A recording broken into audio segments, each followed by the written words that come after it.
Hey everyone, welcome to Christina Cakes It. I'm Christina and today I'm showing you how to make a sugar sheet cake.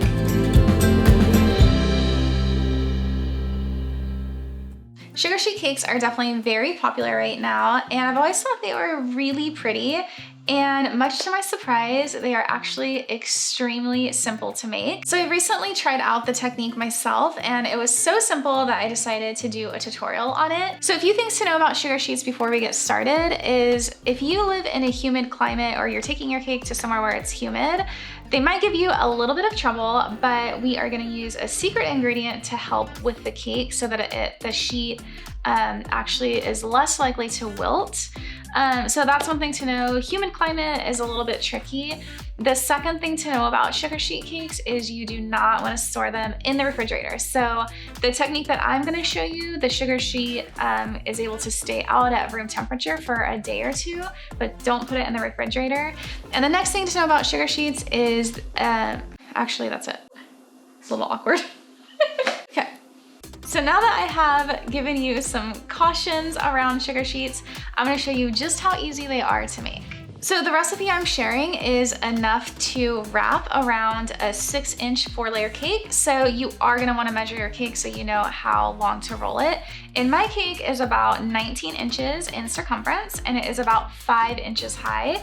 And a lot of the other recipes that I've kind of seen out there, they just actually don't make enough of a sugar sheet to wrap around the full cake. So I made my recipe to ensure that it will cover the whole cake or almost all of the whole cake. So as always, the full recipe for my sugar sheet is down below in the description. So the ingredients I'm using are 2 cups of granulated sugar. It's even better if you use super fine, but this is just regular grocery store granulated sugar that I have here. 2 teaspoons of Tylose powder, and this is our secret ingredient to help it not to wilt.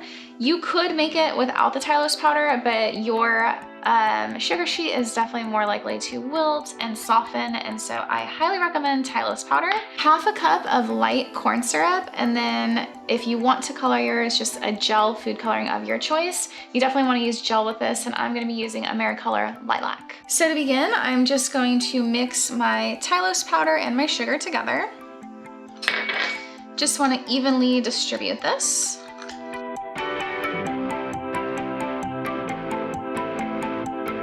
Next, I'm gonna add my gel food coloring directly to my light corn syrup. I've seen other folks that do this where they actually add it to the sugar and they mush it around. This is way easier to get the color in there. And you are gonna want to add a little bit more color than you think you need because this will lighten up when I add it to the sugar. So I'm just gonna go ahead and mix this. And if for some reason your corn syrup is like a little thick, you could even warm it up in the microwave for 10 seconds, but I did not need to do that.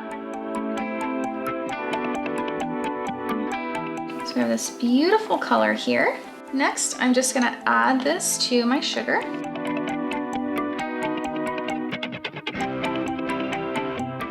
And now I'm just gonna go ahead and start mixing this together. And obviously I wanna cover all the sugar with the color and make sure everything is incorporated. Spoiler alert, I am gonna use my hands on this, so you will get a little bit messy if you do it that way, but it's just a lot easier. So start mixing that in.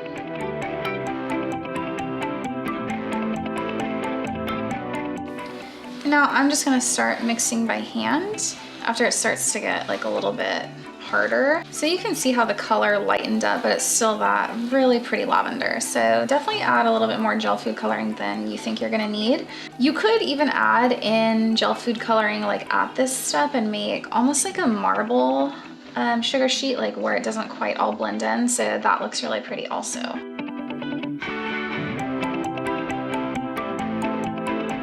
So before rolling out my sugar sheet, I did obviously cover my counter with silicone mats, and this is really important, otherwise it's going to stick. And I actually found by giving it like a little spray with cooking oil, it actually helped it come up a little bit more.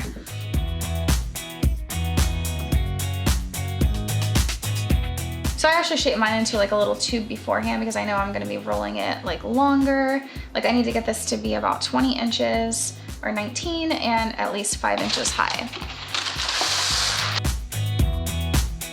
So the key here is you want to cover your sugar with parchment paper, and then we're going to start rolling it out. So I'm just going to use a rolling pin and press to roll my sheet.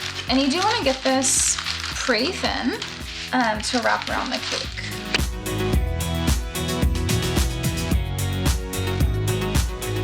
So I'm checking my progress, and if I see any little pieces that are like breaking off, I'm just adding them to like the end here. And I still need this to go further this way, so I'm gonna keep rolling it. And if it's coming apart here, I'm squishing it together a little bit.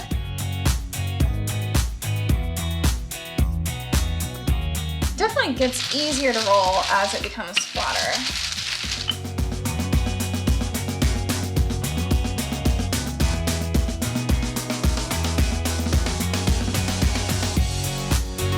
So since this is wrapping around a cake, you do need a straight edge. So I don't know why this part is like so satisfying to me, but I'm just gonna cut a straight line along the bottom. And I like to do this before it's dried. I've seen other people do it after the sheet has dried. I just think this part is easier. And with all this excess, I'm just gonna add a little bit more to the sides, maybe a little bit more to the tops here.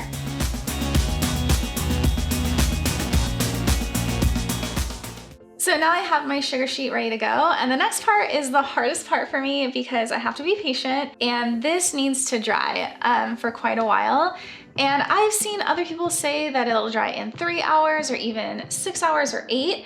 And when I've made sugar sheets, mine actually need like a full day to dry. So I recommend starting 24 hours in advance and letting it dry overnight and then some. I do think it depends on the climate, although I live in Los Angeles and it's not humid here at all, but for whatever reason, my sugar sheets need a full day to dry. So the good news is we don't need to wait for this one to dry because I already prepared one off camera, and I have a sugar sheet that's totally done, ready to go on the cake, and I'm gonna show you guys how to apply it to our cake and add the final touches. So here is a sugar sheet that has dried. I made this yesterday, and I'm going to apply it to the cake, but a little trick that helped me is if your sugar sheet gets a little bit stuck to whatever you have laid it on, go ahead and use like a cake lifter to work your way under it so that you can pick it up more easily and it won't rip.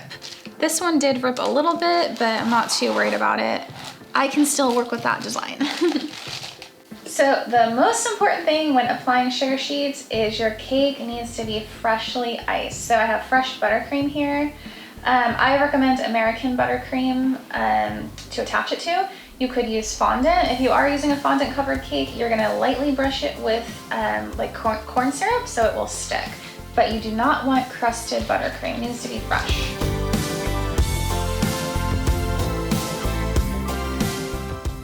And if I get some breaks, it's okay, because I actually have a little technique for that to add to the design.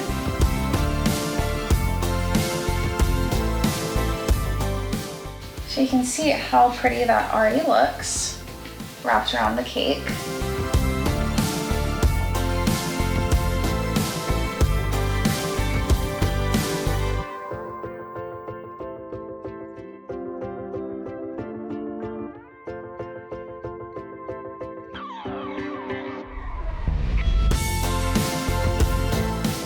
So the cake already looks beautiful here, but the final step, shocker, is I'm going to add some gold to this cake. So I'm just mixing a little bit of luster dust with my painting vodka, and I'm going to just paint along the top edge. It's like my favorite little accent to cakes. If you watch my channel, I've probably added this to like 100 cakes. I just think it looks so good.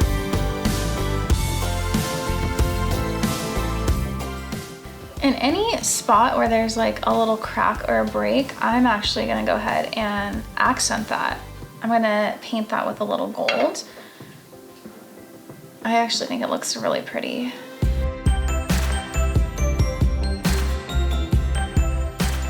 So there you have it. My sugar sheet cake is done, and this simple technique really looks so beautiful. And I do hope that you guys enjoyed learning how to do this. And if you did like this episode, don't forget to give it a thumbs up and subscribe to my channel.